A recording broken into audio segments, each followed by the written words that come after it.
तो नमस्ते हिमाचल की खबरों में सबसे पहले हम शुरुआत करेंगे अहम खबर के साथ। हिमाचल प्रदेश में मौसम का मिजाज बदल गया है। शीतलहर की चपेट में कई इलाके आ गए हैं। कई इलाकों में बारिश का पूर्वानुमान है। 21 मार्च तक बारिश, ओलावृष्टि का येलो अलर्ट जारी किया गया है। शिमला में बादल छाए हैं, पारा लुढ़का है। कांगड़ा घाटी में भी घने बादल छाए हैं। मनाली शहर और आसपास के क्षेत्रों में बादल हैं। अटल टनल रोहतांग पास में हल्की बर्फबारी है। तो हिमाचल में जिस तरह से कई इलाकों में मौसम का मिजाज बदला है, उसके ताल्लुक से आपको अहम जानकारी दे रहे हैं। शीतलहर की चपेट में कई इलाके हैं। कई इलाकों में बारिश का पूर्व अनुमान है। 21 मार्च तक ओला और बारिश का येलो अलर्ट भी यहां पर जारी कर दिया गया है। कांगड़ा की अगर बात करें तो यहां भी घने बादल छाए हैं। मनाली शहर और आसपास के इलाकों में भी बादल छाए हैं। अटल टनल रोहतांग पास में हल्की बर्फबारी।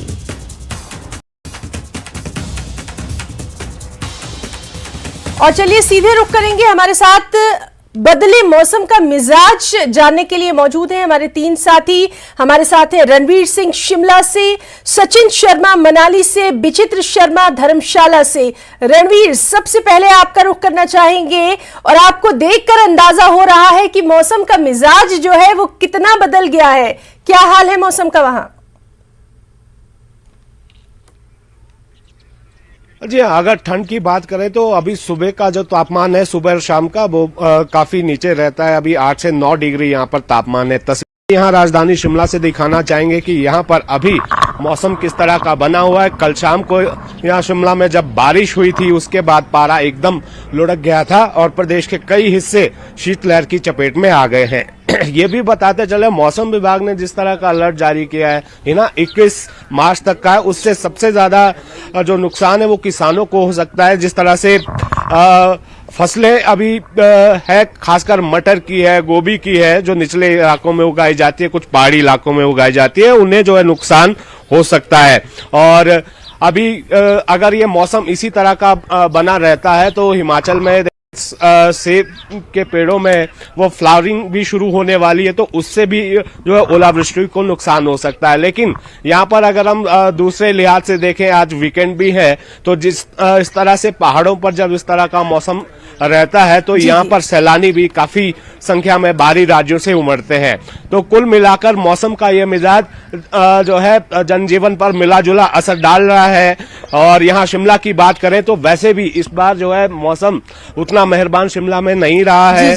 बर्फबारी भी बेहद कम हुई है। तो ऐसे में उम्मीद यही लगाई जा रही है कि जिससे आने वाले समय में जो पानी की कमी हो सकती है, तो अब बारिश लगातार जारी रहती है, तो उम्मीद यही है कि पानी पीने के पानी की लेकर जो समस्या यहाँ पर होती है वो शायद यहाँ पर ना हो। और कुछ इलाके तो प्रदेश में ऐसे हैं जहाँ पर सूखे की स्थिति हो गई थी। इसके लिए राज्य सरकार की तरफ से एक बैठक भी की गई थी। उसमें जो उपाय किए जाने होते हैं सूखे से निपटने के लिए, उसको लेकर सभी जिला उपायुक्तों को निर्देश भी दिए गए थे। लेकिन कुल मिलाकर मौसम का ये मिजाज कुछ ठीक लग रहा है, इस लिहाज से कि हिमाचल में इस बार बारिश जो है बेहद कम हुई है। और शिमला की बात करें तो यहाँ तो बर्फबारी भी जो है बिल्कुल रणवीर। और इसी तरह हम अब मनाली का रुख करना चाहेंगे। हमारे साथी सचिन वहां से मौजूद हैं। सचिन, आपसे जानना चाहेंगे, मनाली में भी टेम्परेचर में चेंज देखा जा रहा है, क्या कुछ वहां पर इस वक्त मौसम का हाल है?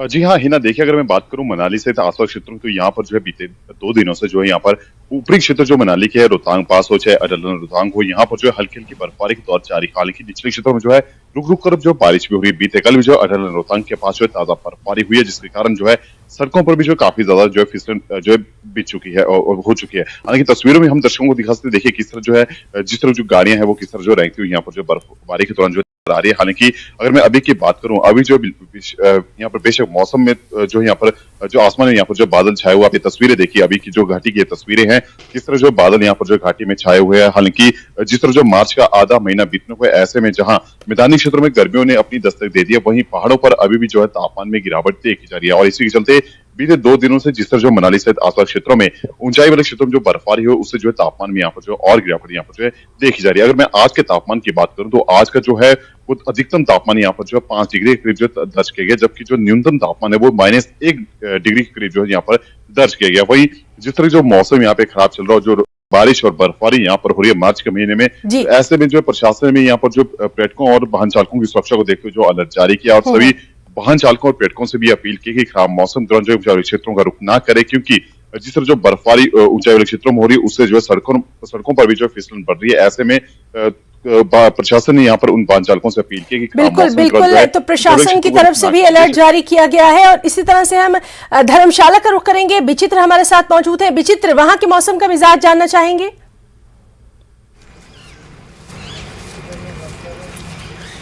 देखिए हिना, निश्चित तौर पर अगर हम लोग कांगड़ा की बात करें तो कांगड़ा जो है जो क्षेत्र है इसका वो मैदानी क्षेत्र है और यहाँ पर सैकड़ों हेक्टेयर जमीन में जो है वो फसल यहाँ पर जो रबी की फसल होती है वो बीजी जाती है। और ऐसे में ओलावृष्टि लगातार जारी है और ओलावृष्टि की वजह से किसानों को काफी ज्यादा नुकसान देखने को मिल रहा है। अभी मैं तस्वीरें भी साझा करूंगा अपने दर्शकों को और दिखाएंगे कि फिलहाल मौसम किस तरह से है।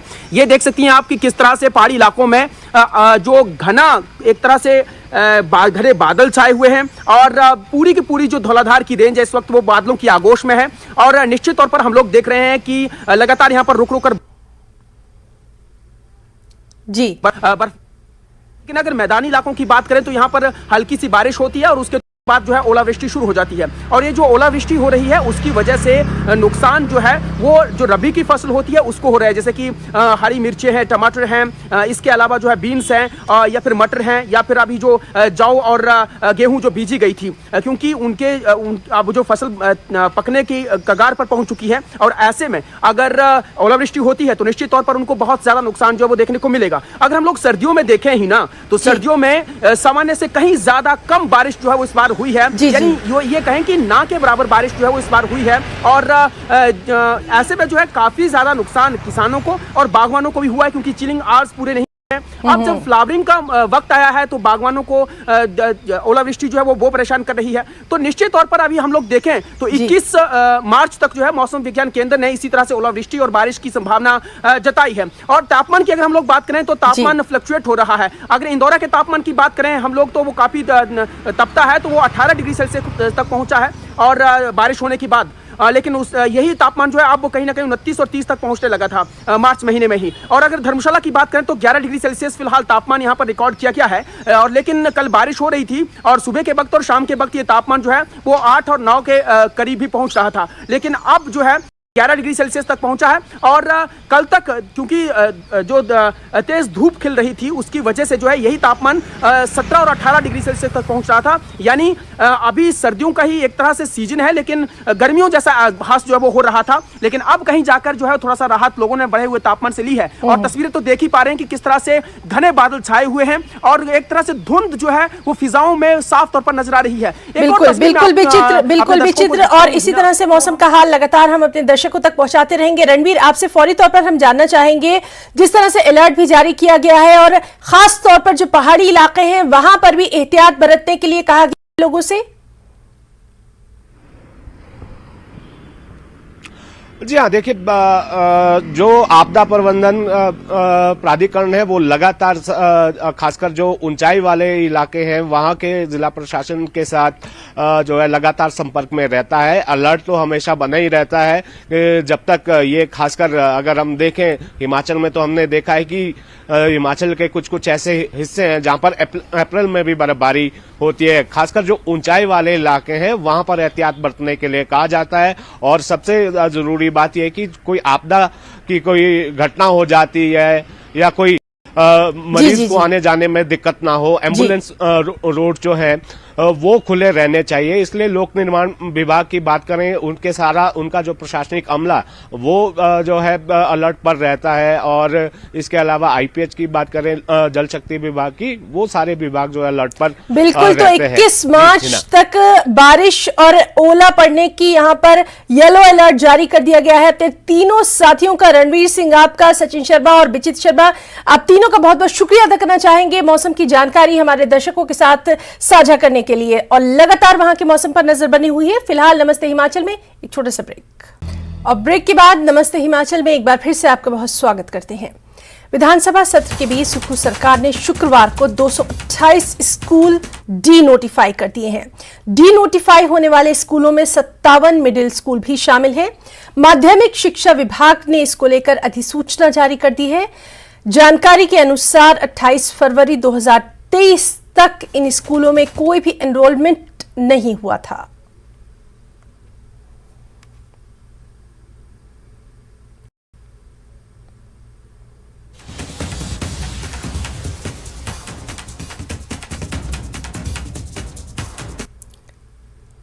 तो विधानसभा सत्र के बीच सुक्खू सरकार ने शुक्रवार को 228 स्कूल डी नोटिफाई कर दिए हैं। डी नोटिफाई होने वाले स्कूलों में 57 मिडिल स्कूल शामिल हैं।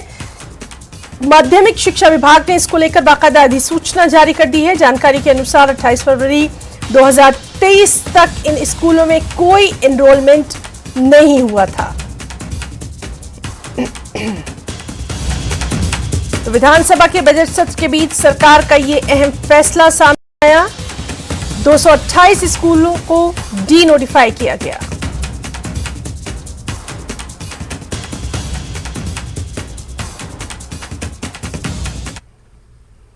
और अब बात करेंगे बजट की। हिमाचल के मुख्यमंत्री सुखविंदर सिंह सुक्खू ने शुक्रवार को अपनी सरकार का पहला बजट पेश किया।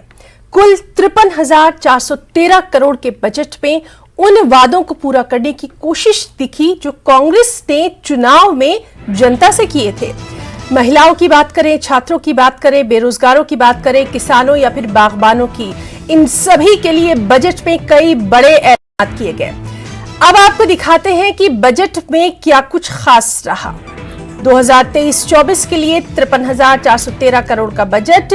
2,31,000 महिलाओं को मिलेगी 1,500 रुपए की पेंशन। ये चुनावी वादा था जो किया गया था, उसको पूरा किया गया। वहीं शहरी विकास विभाग में 5,000 नई भर्तियां होंगी। डॉक्टर और शिक्षकों के 25,000 पद भी भरे जाएंगे। 31 मार्च 2026 तक ग्रीन स्टेट हिमाचल प्रदेश को बनाया जाएगा। बेहद अहम कि किस तरह से हिमाचल प्रदेश को ग्रीन स्टेट बनाने की भी पहल की जा रही है। इलेक्ट्रिक बस ट्रक खरीदने पर 50% सब्सिडी होगी। इस साल से सभी मेडिकल कॉलेज में रोबोटिक सर्जरी होगी। छात्रों को 1% के ब्याज दर पर एजुकेशन लोन मिलेगा। नशे के खात्मे के लिए सख्त कानून बनाया जाएगा।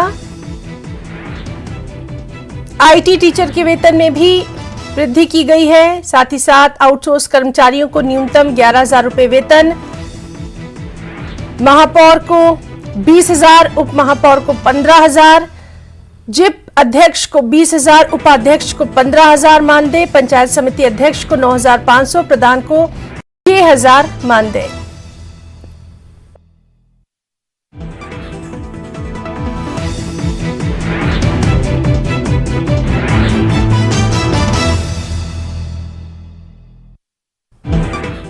और बजट में सीएम सुक्खू ने कांग्रेस के कई चुनावी वादों को पूरा करने की कोशिश की। इसी के तहत 1,500 रुपए पेंशन का ऐलान किया गया। पहले चरण में 2,31,000 महिलाओं को हर माह 1,500 रुपए देने का ऐलान किया गया, जिस पर 416 करोड़ रुपए खर्च होंगे। महिलाओं को 1,500 रुपए प्रति माह देने का वादा किया गया है। हम अपनी इस गारंटी को चरणबद्ध तरीके से पूरा करेंगे। मैं प्रथम चरण में 2,31,000 महिलाओं को 1,500 रुपए प्रति माह देने की घोषणा की, जिस पर हमारी सरकार कुल 416 करोड़ रुपया प्रति वर्ष खर्च करेगी। मैं सभी विधवाओं और सीएम ने शहरी विकास विभाग में 5,000 पदों पर भर्तियों के साथ स्वास्थ्य और शिक्षा विभाग में 25,000 पदों पर भर्तियों का ऐलान किया है। सीएम ने इस ताल्लुक से क्या कुछ कहा, आपको दिखाते हैं। हमारी सरकार वर्ष 25,000 विभिन्न फंक्शनल पदों को भरेगी। सरकार स्वास्थ्य विभाग में विभिन्न श्रेणियों जिनमें विशेषज्ञ डॉक्टर, नर्से, रेडियोग्राफर, ओटी सहायक, lab technician, pharmacist, MRI technician, ECG technician तथा अन्य टेक्नीशियनों के पद आदि शामिल है। मेडिकल कॉलेज में समुचित फैकल्टी, तकनीकी शिक्षा विभाग में विभिन्न श्रेणियों के अध्यापक एवं इंस्ट्रक्टर, शिक्षा विभाग में विभिन्न वर्गों के शिक्षकों की भर्ती, पुलिस आरक्षी भर्ती, राजस्व विभाग के कर्मी, पशुपालन विभाग के डॉक्टर व कर्मी, शहरी निकायों के लिए स्टाफ, पंचायत सचिवों, पंचायतों के लिए तकनीकी सहायक और ग्राम रोजगार सहायक, जल शक्ति विभाग में para fitter, pump operator, multitask part time worker, बिजली बोर्ड के तकनीकी जैसे लैंडमैन, जूनियर टीमेड इत्यादि विभिन्न विभागों में लिपिक, जीओआईटी के आदि के पद शामिल है। 25,000 पद भरने का हमारी सरकार की जो एक है 25 और 5 30,000। और कांग्रेस ने चुनाव में दुग्ध उत्पादकों से दूध खरीदने का जो वादा किया था उसे लेकर बजट में हिमगंगा नाम से नई योजना का ऐलान किया गया। इसके लिए 500 करोड़ का प्रावधान रखा गया। प्रदेश में दूध आधारित अर्थव्यवस्था को विकसित करने के लिए मैं हिमगंगा नाम से महत्वाकांक्षी योजना आरंभ करने की घोषणा करता हूं। इस योजना के तहत पशुपालकों को दूध की ट्रू कॉस्ट बेस्ड कीमत दिलाई जाएगी और दूध प्रोक्योरमेंट, प्रोसेसिंग और मार्केटिंग की व्यवस्था में गुणात्मक सुधार लाया जाएगा। राज्य सरकार यह सुनिश्चित करेगी कि दूध उत्पादकों को दूध की कीमतों में क्षेत्रीय तथा मौसमी उतार चढ़ाव से बचाया जाए और विशेष रूप से गरीब वर्ग के लिए दूध उत्पादकों को दूध की उचित कीमत दिलाई जाए। हिमगंगा योजना के लिए मैं 500 करोड़ रुपए की राशि व्यय करने का प्रस्ताव करता हूं। और वहीं दूध खरीदने की योजना को लेकर सरकार ने शराब पर सेस लगाने का भी ऐलान किया। प्रति बोतल शराब पर अब 10 रुपए का काउसेस लगेगा, जिससे शराब 10 रुपए महंगी हो जाएगी। प्रदेश में बिकने वाली शराब पर प्रति बोतल महंगा जा रही है ना, प्रति बोतल 10 रुपए दूध सेस लगाया जाएगा, जिससे प्रति वर्ष लगभग 100 करोड़ रुपए की प्राप्ति होगी। इस धनराशि का उपयोग दुग्ध उत्पादन बढ़ाकर दूध उत्पादकों की आय में वृद्धि के लिए किया जाएगा। मतलब हमने एक ऐसी नीति दिलाई है जहां हमारी संस्कृति को इंगित करती है। हम कहते हैं कि शाम के समय जो बैठते हैं वो सुबह के समय दूध पीजिए, तो इसलिए जो शाम वाली बोतल है वो थोड़ी महंगी मिलेगी, सुबह का दूध जरा सस्ता मिलेगा। और वहीं सीएम ने बजट में नशे के खिलाफ नए अभियान की घोषणा की। ये भी कहा कि नशे के खिलाफ कड़ा कानून लाया जाएगा, ड्रग तस्करों की संपत्ति जब्त की जाएगी। मैं प्रदेश में नशीली दवाओं और मादक द्रव्यों के सेवन के दुष्प्रभावों को नियंत्रित करने व बच्चों और युवाओं में इनके दुष्प्रभाव के बारे में जागरूकता लाने के लिए नशा एवं मादक पदार्थ मुक्त हिमाचल अभियान आरंभ करने की घोषणा करता हूं। ये वो घोषणा है जिसमें आने वाले समय में जहां भी नशा बिकता है और जो नशे के जो सौदागर है, आने वाले वर्षों में इसमें कड़े कानून लाकर सख्ती से पेश आकर जो भी नशे के सौदागर है उन्हें जेल की सलाखों के पीछे भेजने के लिए हम कड़े कानून वाला बिल इसी सभा सदन में लाएंगे।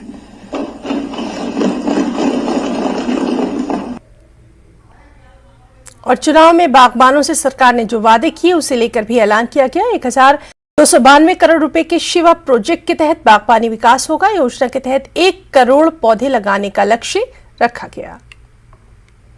हमारी सरकार 1292 करोड़ रुपए की लागत से आगामी 5 वर्षों में हिमाचल प्रदेश शिवा परियोजना के अंतर्गत 7 जिलों बिलासपुर, हमीरपुर, कांगड़ा, मंडी, सिरमौर, सोलन एवं ऊना के 28 विकास खंडों में 6000 हेक्टेयर क्षेत्रफल में 2 चरणों में बागवानी का विकास करेगी। इसके अंतर्गत 15,000 से अधिक बागवान परिवार लाभान्वित होंगे। परियोजना के अंतर्गत किसानों की निजी भूमि पर एक फसल क्लस्टर अप्रोच में संतरा, अमरूद, अनार, लीची, प्लम, पीकन, नट, परसिमन और आम आदि फलों के उत्पादन को बढ़ावा दिया जाएगा। परियोजना में 1 करोड़ पौधे रोपित किए जाने का लक्ष्य है। परियोजना के तहत वैल्यू चेन इंफ्रास्ट्रक्चर विकसित करके पोस्ट हार्वेस्ट लॉसेस को कम किया जाएगा।